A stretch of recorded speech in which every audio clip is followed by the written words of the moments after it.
سلسلة جديدة وهي تعلم الهاكينج، ازاي تبقى هاكر محترف. هنبدأ من المستوى المبتدئ لحد ما نوصل ان شاء الله لمستوى الهاكر المحترف. بدايتنا هتبدأ من شهادة CEH او Certified Ethical Hacker او الهاكر الاخلاقي. يعني ايه اصلا هاكر اخلاقي؟ وهل CEH دي هتوصلني ان انا ابقى هاكر محترف؟ طيب هتوفر لي وظيفة؟ وايه التولز اللي احنا هنستخدمها؟ وهتاخد مني فترة قد ايه علشان اتقنها؟ كل ده هنعرفه وهنمشي مع بعض فيه خطوة بخطوة. لكن الاول كده، يعني ايه هاكينج؟ بص، هو اغلب الناس اكيد عارفه يعني ايه هاكينج، او اتعمل عليها هاك قبل كده على اي اكونت ليها، او اتعرض لفيروسات على الجهاز بتاعه. لكن الهاكر مش دايما شخص شرير بيحاول دايما انه يدمر الجهاز بتاعك او يخترق الاكونتات بتاعتك او يسرق ملفاتك وصورك.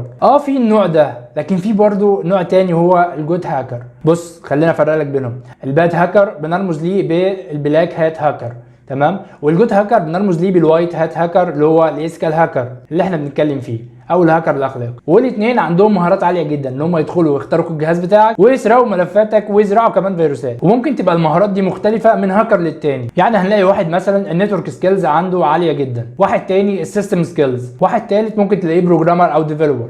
لكن الحاجه المشتركه ان هم بيستخدموا المهارات بتاعتهم دي علشان يعملوا هاك عليك في الاخر. واحد يقول لي لما هم عندهم نفس المهارات او السكيلز دي، ايه الفرق ما بينهم؟ انت بتقول لي باد هاكر وجود هاكر، ايه الفرق ما بينهم طالما هما الاثنين عندهم نفس السكيلز وممكن يستخدموا السكيلز بتاعتهم دي علشان يعملوا هاك عليا؟ ايه الفرق؟ هقول لك الفرق هو البرميشن او الاذن. يعني الوايت هات هاكر او الايثيكال هاكر عنده الحته دي، انما البلاك هات هاكر ما عندوش اي برميشن ان هو يعمل اي حاجه، فهو بيعملها بشكل الليجل او غير قانوني. نفس المهارات ونفس الهدف، لكن واحد بسمح له ان هو يعمل هاك عليا وواحد تاني لا. لكن ليه اصلا شركه ممكن تسمح للهاكر ان هو يعمل هاك على النتورك بتاعتها؟ حاجه غريبه جدا، صح؟ طب تعالى اقول لك على حاجه كده. ولنفترض ان انا باسس شركه وعندي ويب ابلكيشنز وسيرفرات والنتورك بتاعتي كلها بكل اجهزتها، لا وكمان جبت لها افضل سكيورتي ديفايسز من فاير وولز وخلافه، افضل حاجه محدش يقدر يخترقها. بس هو انا متاكد ان محدش يقدر يعمل عليها هاك؟ يعني انا مثلا كنت قاعد جنب هاكر بيحاول يعمل عليها هاك وما قدرش يعمل هاك ده، فانا ضحكت عليه وقلت له انا عارف ان انت اصلا ما تقدرش تعمل الحاجه دي. لكن لا، ده انا ممكن يكون اتعمل عليها هاك اصلا وانا ما اعرفش. علشان كده انا عمري ما هكون متاكد ان انا متامن كفايه ولا لا، والويب ابلكيشنز والسيرفرات عندي اتعمل عليها هاك ولا لا، الا لو انا جبت واحد يعمل تيست على الكلام ده. وهنا يجي دور الايثيكال هاكر.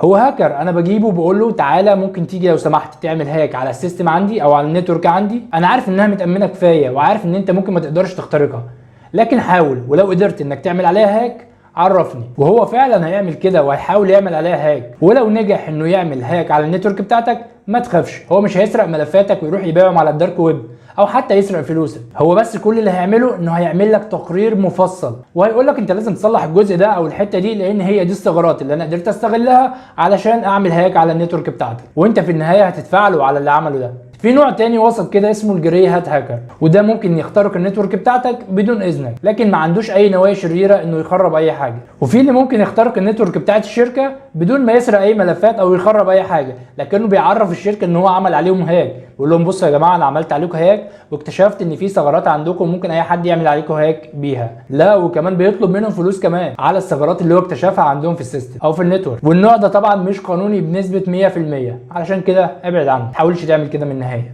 في نوع كمان اسمه السكريبت كيدز، ودول بيستخدموا البرامج او التولز بتاعت الهاكينج بدون فهم ازاي البرامج او التولز دي بتشتغل اصلا. يعني مثلا ينزل كالي لينكس ويسطبه ويبدا يستخدم التولز اللي فيه بدون فهم اصلا للشبكات او السيستمز او السكيورتي او حتى الثغرات اللي هو بيعمل لها اكسبلويت دي. هو بس بيضغط شويه زراير، مش فاهم هو بيعمل ايه، مجرد بس حاجه هو شافها على يوتيوب وبيطبقها بدون فهم. فالخلاصه ان اوعى تكون من النوع ده اللي هو السكريبت كيدز، لازم تكون فاهم انت بتعمل ايه والدنيا ماشيه ازاي، علشان ما تلاقيش نفسك في الاخر لابس في حيطه وتلاقي نفسك مقبوض عليك وانت مش فاهم اصلا انت عملت ايه. في نوع مختلف من الهاكرز اسمهم الهاكتيفيستس، دول ممكن يكونوا بلاك هات هاكرز بيعملوا هاك بدون اذن. يعني ممكن يعملوا هاك على الحكومه لانها متعارضه مع افكارهم، او مع شركه معينه لان عندها قوانين هم شايفينها خطا او كده، زي جروب مشهور معظم الناس اكيد عارفينه اسمه الانونيمous هاكرز. وممكن يكونوا بيعملوا حاجات كويسه، حاجات بطوليه، لكن بيعملوها بشكل غير قانوني، طبعا لو اتقبض عليهم خلاص. في نوع كمان هو التيرورست، وده بيستخدم المهارات بتاعته علشان يعمل زي ما اي ارهابي تاني بيعمل.